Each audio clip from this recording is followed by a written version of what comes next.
Fala pessoal, bom dia. Aqui é o Rafael Marquesano, estamos abrindo mais um giro semanal da Trade Machine. Esse é um conteúdo que a gente faz toda semana para trazer os destaques dos mercados da semana passada, com também os destaques do cenário político e econômico do Brasil e de fora.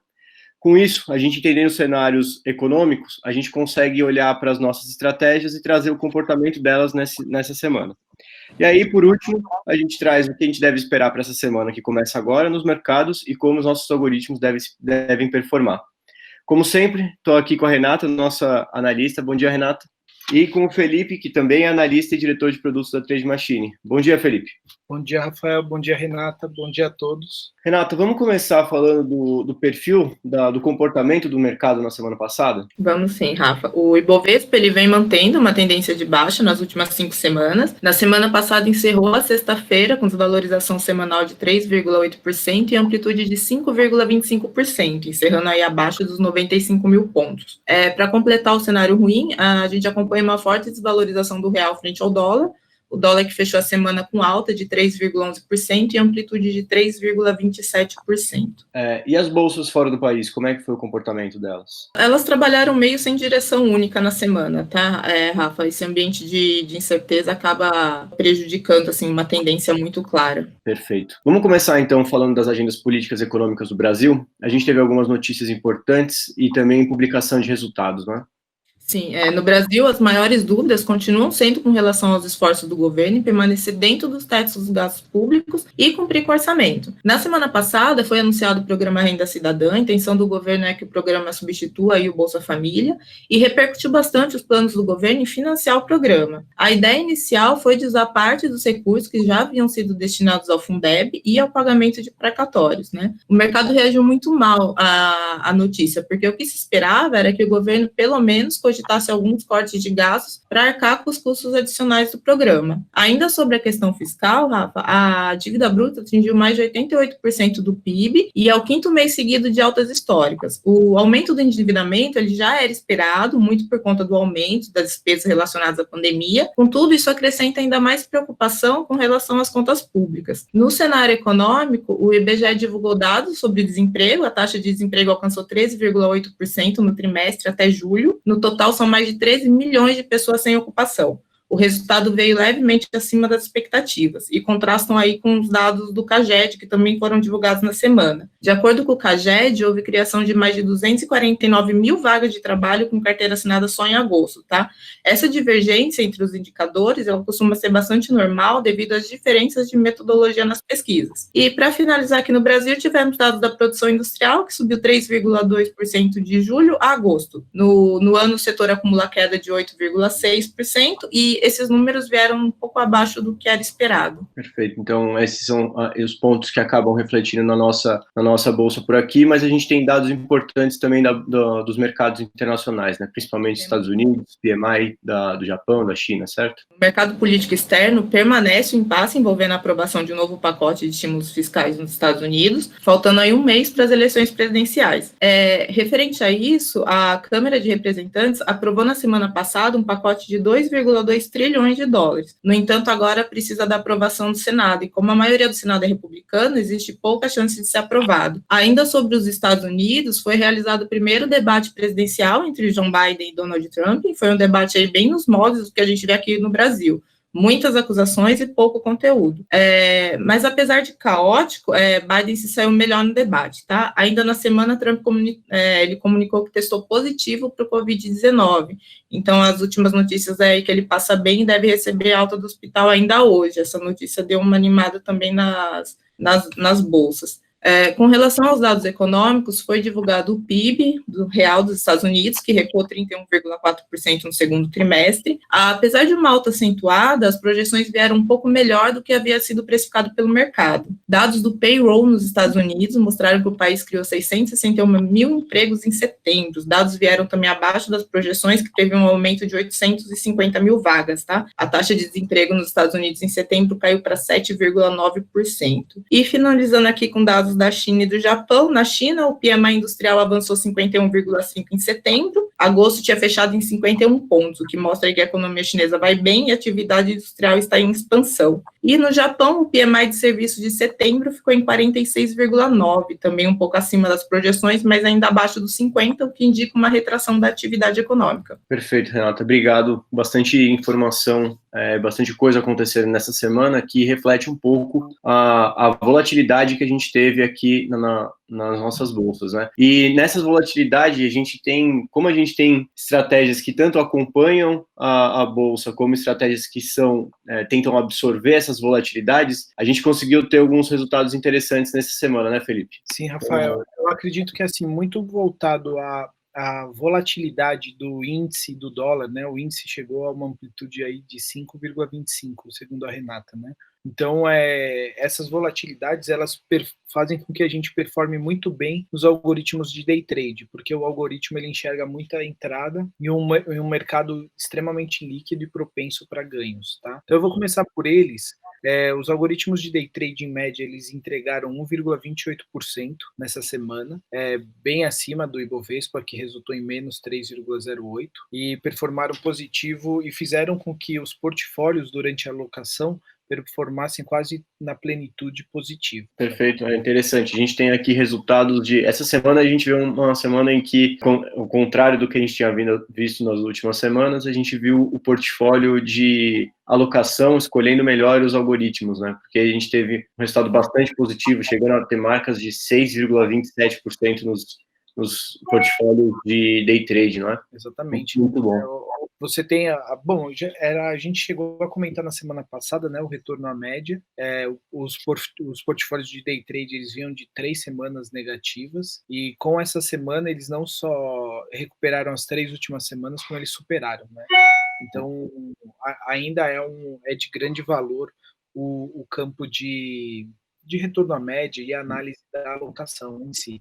E também para aqueles clientes que adquirem o produto ficarem mais tempo do que 1 ou 2 semanas, né? Trabalharem com uma média ali acima de 3 meses. A gente sempre puxa bastante a questão da diversificação em todos os níveis, né? Uma coisa que é interessante de trazer de destaque aqui é que a gente tem, por exemplo, o portfólio 10K agressivo rendendo 6,27% nessa semana. Sendo que, quando a gente vai para os algoritmos, individualmente, o máximo que a gente teve de retorno foi do Destiny de mini índice, que rendeu 5,29%. Ou seja, quando a gente passa para um portfólio, a gente consegue ter ou uma redução das volatilidades no cenário de perda, ou às vezes também aproveitar melhor esses algoritmos. Esse é o processo de desenvolver sempre aquele algoritmo de alocação que a gente fala, que às vezes, aconteceu nas últimas 2 semanas, ele alocar um pouco mais no algoritmo que perdeu, mas o objetivo é sempre a gente ter um melhor aproveitamento ao longo do tempo. E aqui hoje é uma boa semana para a gente dar destaque para isso, né, Felipe? Principalmente quando a gente fala dos algoritmos de arbitragem, que quando a gente vê o resultado individual deles versus o resultado nos portfólios que trazem tanto os algoritmos de arbitragem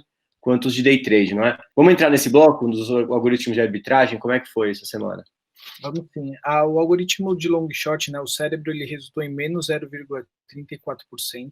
Né, também bem acima do Ibovespa, como eu disse, menos 3%.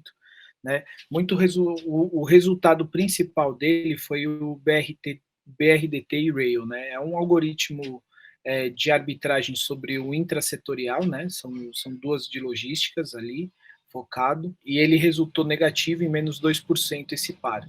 Ainda a bolsa, ela está direcional, então, assim, o que acontece? Quando a bolsa ela tem uma direção muito forte, muito clara, principalmente envolvendo BRDT, né, que é a distribuidora da Petrobras, e teve evento essa semana, você tem um direcionamento mais intensificado e não um retorno. Então, os algoritmos de arbitragem, eles acabam sumindo perdas. Lógico, o cérebro ele tem o intuito de sempre performar positivo e sempre ser mais consistente. Então, menos 0,34% ainda está acima da expectativa. Perfeito. Coisa interessante aqui também que eu sempre gosto de trazer trazer uma visão sobre como é que ele acaba performando essa inteligência de diversificar. Enquanto o BRDT Rail performou com menos 0,2,04, a gente teve o BBDCA e BBAS, que teve positivo 0,61, e o GGBR4 com igual 4, positivo 0,68. E o resultado global, a alocação, mesmo tendo um algoritmo que puxou bastante para baixo, e os que ganharam não ganharam tanto, o resultado desse portfólio do cérebro de long short foi menos 0,34%. A ideia é que você acumule mais ganhos do que perdas ao longo do tempo.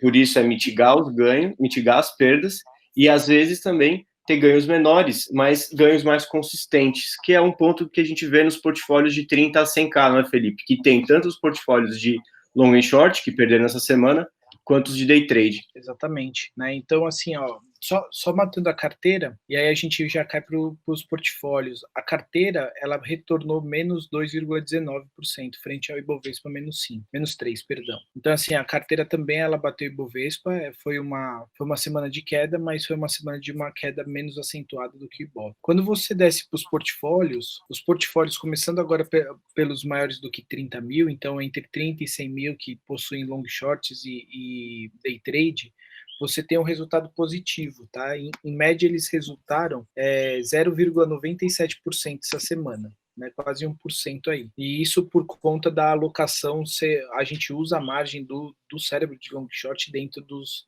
algoritmos de day trade. E por conta que eles performaram bem, todos os portfólios acabam performando aí positivamente. Perfeito. A gente tem aqui um cenário que varia de 0,69 positivo, 0,39 positivo no pior dos portfólios que tem arbitragem day trade, e o resultado máximo foi no portfólio 30K arrojado com 1,98% positivo. Quando a gente olha para esse grupo, que são um grupo de portfólios de 30 a 100 mil, eles estão acumulando um resultado de março até aqui positivo de 0,46% ao mês em média. Quando a gente vai para o portfólio de day trade, que é um portfólio que busca maior rentabilidade também, claro, tem um perfil de risco mais agressivo, ele está acumulando de março até hoje um resultado positivo de 1,41% ao mês. Felipe, você comentou ali sobre os resultados da nossa carteira TM, carteira técnica de ação semanal. Ela fechou um resultado negativo nessa semana de 2,19% contra menos 3,08% do Ibovespa. Esses algoritmos, eles entram também nas carteiras nos portfólios 150 mil, não é? Que aí a gente encontra nesses portfólios todos esses grupos de estratégia, day trade, long short, arbitragem e também a carteira TM. Como é que foi o resultado deles nessa semana? Perfeito. Assim, na semana, acima de 150 mil, a média foi menos 0,1%, né? Então, assim, você tem um resultado extremamente positivo por uma alocação de bolsa, perto do Ibovespa, né? O Ibovespa entregou menos 3, enquanto os nossos portfólios que contêm bolsa, que contêm long short, retornaram menos 0,1% em média. Ela foi bem preenchida pelos day trades. Perfeito, para proteger a carteira para quem se expõe em ações, né, quem se expõe em renda variável. O objetivo dessa diversificação é poder juntar várias classes de risco diferentes para você poder se proteger e ter ganhos mais constantes. Esse é sempre o nosso ponto. Falando desse grupo aqui também, do grupo do portfólio de 150 mil, eles acumulam um resultado de 0,39% ao mês, considerando de março até hoje. Isso resultados em conta real de um grupo de nossos clientes. Quando a gente olha aqui, então, uma coisa que a gente traz de comparação para ver o geral do resultado da semana, se a gente estivesse operando todos esses portfólios numa mesma conta, precisaria de 1.225.000 para rodar, e a gente teria 0,69% de rentabilidade nessa semana, que representa 416% do CDI. Então, fechando aqui o resultado da semana, uma semana bastante positiva, que a gente encontra o retorno, o mercado mais favorável, os nossos algoritmos de arbitragem e de captura de volatilidade funcionando melhor, o de arbitragem mitigando os riscos que os individuais teriam nessa semana, e uma composição interessante para os portfólios também, que para defender as posições maiores de quem está exposto à bolsa. Muito bom. Felipe, continuando contigo, vamos falar sobre o que a gente espera para essa semana, ou as novidades, se tiver alguma novidade lançando nessa semana, o que o cliente da Trade Machine pode esperar para a semana que começa agora. Perfeito. Assim, o índice de endividamento do país ele tem aumentado bastante, como a Renata falou, e também a inflação, pelo menos o IGPM já apontou uma alta gigantesca, e o IPC tem apontado uma alta gigantesca gigantesca. Isso presume que a bolsa vai continuar em uma queda. O que se imagina com isso? Que a carteira, ela, por mais que ela performe acima do Ibovespa, ela continue indo para essa direção, e alguns algoritmos de long short, eles podem retornar à média, principalmente quando não existe evento. Então, assim, pro algoritmo de long short, se espera algo mais consistente, então um retorno à média, algo positivo. Para a carteira, se espera ainda algo negativo, mas acima do Ibovespa. E para os day trade, se espera algo extremamente positivo, porque eu acredito que vai manter a volatilidade. Então, assim, para quem tem portfólio sem carteira, se espera ainda manter os resultados positivos, né? Performance.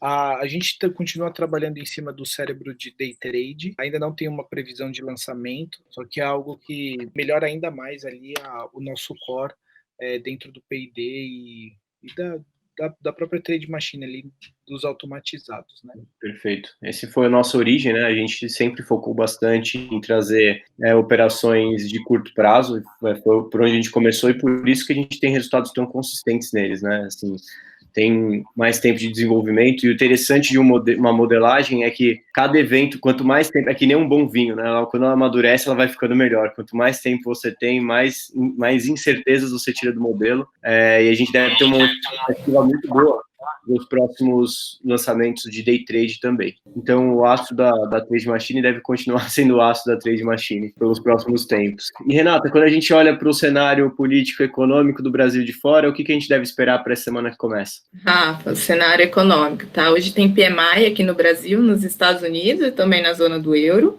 Terça tem ofertas de emprego nos Estados Unidos, na quarta o PIB no Japão, na quinta vendas no varejo aqui no Brasil e pedidos iniciais de seguro-desemprego nos Estados Unidos. E na sexta sai o IPCA de setembro, tá? Em termos políticos, é bastante aguardada a conclusão aí de um acordo do pacote fiscal nos Estados Unidos e é uma notícia que pode mexer bastante com os mercados, dependendo de como venha.